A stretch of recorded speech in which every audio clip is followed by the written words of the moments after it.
Hello বন্ধুরা, আরেকবার আপনাদের সুইট কিচেনে সবাইকে স্বাগত জানাই। আশা করি আপনারা সবাই ভালো আছেন, সুস্থ আছেন। চলে আসলাম আজকেও আরেকটা নতুন দুর্দান্ত রেসিপির সাথে। আজকের এই রেসিপিতে আমি খুব সহজে চিকেন লেগ ফ্রাই বানিয়ে দেখাবো। একদম ঘরোয়া উপকরণ দিয়ে, একদম দোকানের মতো কম উপকরণ দিয়ে বানিয়ে ফেলুন। চলুন তাহলে শুরু করি আজকের এই মজাদার রেসিপিটা।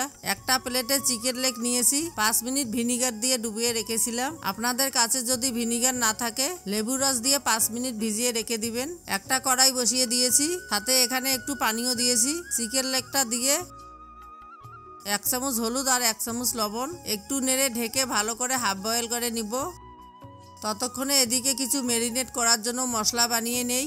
1 চামচ ধনে গুঁড়ো, জিরে গুঁড়ো, হলুদ গুঁড়ো, গরম মশলার গুঁড়ো, লাল মরিচের গুঁড়ো আর 1 চামচ চিকেন মশলার গুঁড়ো নিয়েছি। সাথে 2 চামচ টক দই,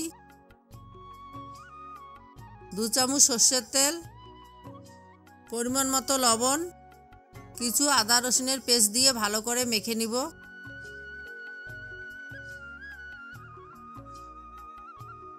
এদিকে চিকেন লেগটা হাফ বয়েল হয়ে গেছে, নামিয়ে নিয়েছি। এখন চাকু দিয়ে লেগ পিসটাকে একটু করে কেটে নিব, যাতে মশলাগুলো ভালো করে ভিতরে চলে যায়। তারপর মশলাগুলো ভালো করে মেখে নিব। বন্ধুরা, আপনাদের কাছে ছোট্ট একটা রিকোয়েস্ট থাকলো, আপনারা যদি চ্যানেলে নতুন এসে থাকেন তাহলে অবশ্যই চ্যানেলটিকে সাবস্ক্রাইব করে দিবেন, সাথে পাশে থাকা বেল আইকনটি অল করে দিবেন। তাহলে এমন নতুন নতুন ভিডিও সবার আগে পেয়ে যাবেন। মাখার পর 10 মিনিট ঢেকে রেখেছিলাম। 1 চামচ সয়া সস, সাথে একটু লেবুর রস দিয়ে আর একটু ভালো করে মেখে নিব।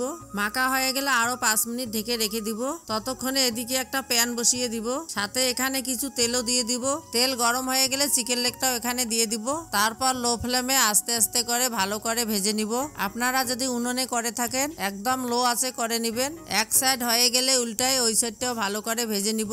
বন্ধুরা, আপনারা দেখতেই পারলেন কত সহজে বানানো যাচ্ছে। তাই আশা করি আপনারা একবার হলো বাড়িতে বানিয়ে খাবেন। বন্ধুরা, আপনারা যদি এখনো পর্যন্ত চ্যানেলটিকে সাবস্ক্রাইব না করে থাকেন তাহলে অবশ্যই চ্যানেলটিকে সাবস্ক্রাইব করে দিবেন, সাথে পাশে থাকা বেল আইকনটিও অল করে দিবেন। তাহলে এমন নতুন নতুন ভিডিও সবার আগে পেয়ে যাবেন।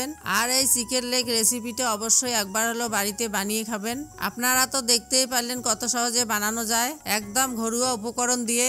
বন্ধুরা, আজকের ভিডিওটা এই পর্যন্তই। আশা করি ভিডিওটা আপনাদের ভালো লেগেছে।